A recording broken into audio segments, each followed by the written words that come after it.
Welcome to Kavitha recipe Tamil. இன்றைக்கி பார்க்க போகிற ரெசிபி ஒரு சத்தான கோதுமை தோசைக்கு தக்காளி தொக்கு எப்படி செய்வதுன்னு பார்க்கலாம் வாங்க. ஃபஸ்ட்டு இந்த ரெசிபி ஃபஸ்ட்டு தோசைக்கு நல்லா மாவு கரைச்சி எடுத்து வச்சுக்கலாம். இப்போ கோதுமை மாவு நமக்கு எவ்வளோ தேவையோ அதுக்கேற்ற மாதிரி நீங்கள் கூட்டி குறைச்சி இந்த மாதிரி எடுத்துக்கோங்க. எந்த அளவில் எடுக்கணுமோ அந்த மாதிரி நீங்கள் எடுத்துக்கோங்க. நான் இந்த மாதிரி சேர்த்து இந்த மாதிரி கரைச்சிக்கிறேன். இப்போ இந்த அளவு எடுத்துருக்கேன் கோதுமை மாவு. இதில் தண்ணி ஊற்றி நல்லா மிக்ஸ் பண்ணிக்கிறோம். இந்த மாதிரி நல்லா உப்பு சேர்த்து இந்த மாதிரி நல்லா கலந்துக்கோங்க.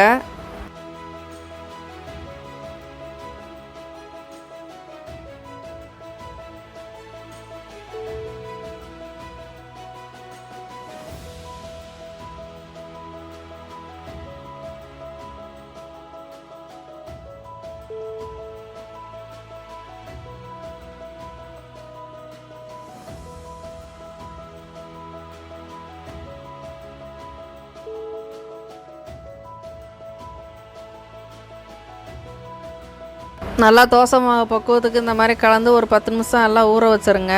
இது ஓரமாக இருக்கட்டும். நம்ம இப்போ தக்காளி தொக்கு செய்ய நமக்கு எவ்வளோ தேவையோ அதுக்கேற்ற மாதிரி வெங்காயம் கட் பண்ணி எடுத்து வச்சுருக்கேன். உங்களுக்கு எவ்வளோ தேவையோ அதுக்கேற்ற மாதிரி நீங்கள் எடுத்துக்கோங்க. நான் 2 பெரிய வெங்காயம் 3 தக்காளி பொடியாக இருக்கிறதுனால 3 தக்காளி சேர்த்துருக்கேன். கட் பண்ணி எடுத்து வச்சுருக்கேன். 2 பச்சை மிளகா, சிறிது இஞ்சி, பூண்டு.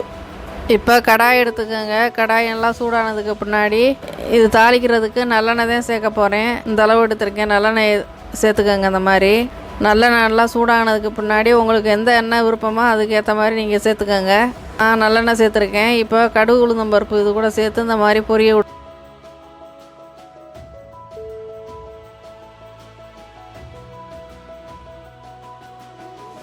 விடுங்க. பொரிஞ்சதுக்கு பின்னாடி இஞ்சி, பூண்டு,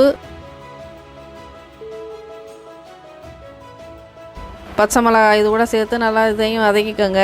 இப்போ இது கூட வெங்காயம் கட் பண்ணி வச்சுருக்க வெங்காயம் இதை சேர்த்து நல்லா அந்த மாதிரி வதக்கிக்கணும்.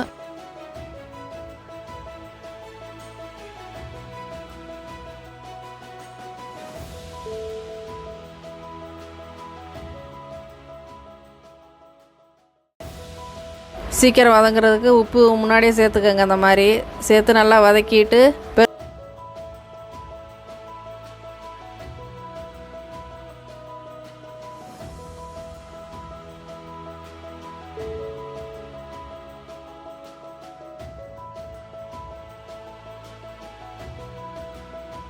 பெருங்காயத்தூள் இது கூட சேர்த்து இதையும் சேர்த்து நல்லா வதக்கிக்கோங்க.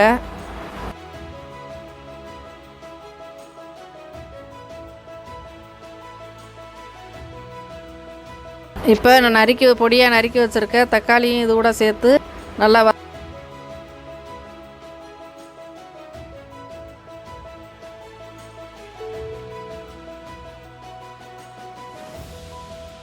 வதக்கணும். வதங்கினதுக்கு பின்னாடி கொஞ்சம் கருவேப்பிலை இது கூட சேர்த்து நல்லா வதக்கிக்கோங்க.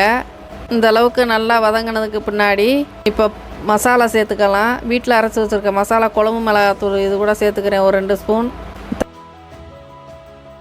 தனி மிளகாத்தூள் 1 ஸ்பூன் இதையும் சேர்த்து நல்லா இந்த இது கூட வதக்கிட்டு தேவைக்கு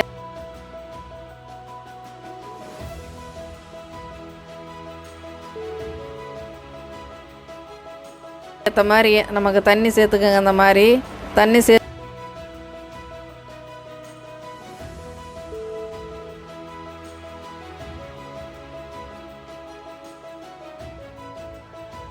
மூடி வச்சிடலாம். ஒரு 5 நிமிஷம் 10 நிமிஷம் பச்சை வாசனை போகிற அளவுக்கு நல்லா கொதித்து நல்லா தண்ணியெல்லாம் நல்லா கம்மியாகி நல்லா வற்றி வரணும். அது வரையும் ஸ்டவ்வாக கம்மி பண்ணி வச்சுட்டு மூடி வச்சிட்றேன். இப்போ ஒரு 10 நிமிஷம் ஆயிடுச்சு. மசாலா வாசனைலாம் போய் நல்லா எண்ணெயெல்லாம் பிரிஞ்சு வந்திருக்கு. தக்காளி தொக்கு நல்லா இந்த அளவுக்கு வந்திருக்கு பாருங்கள். நல்லா வற்றி வந்துருச்சு. இப்போ தோசை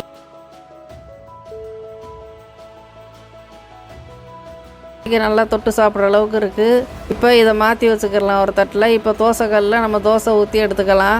இப்போ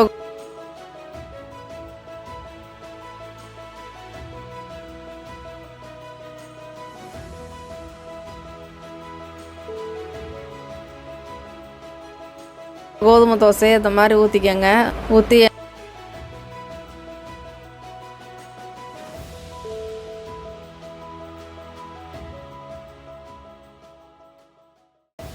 எண்ணெய் ஊற்றி இந்த மாதிரி எடுத்து வச்சுக்கலாம். இப்போ வந்து தக்காளி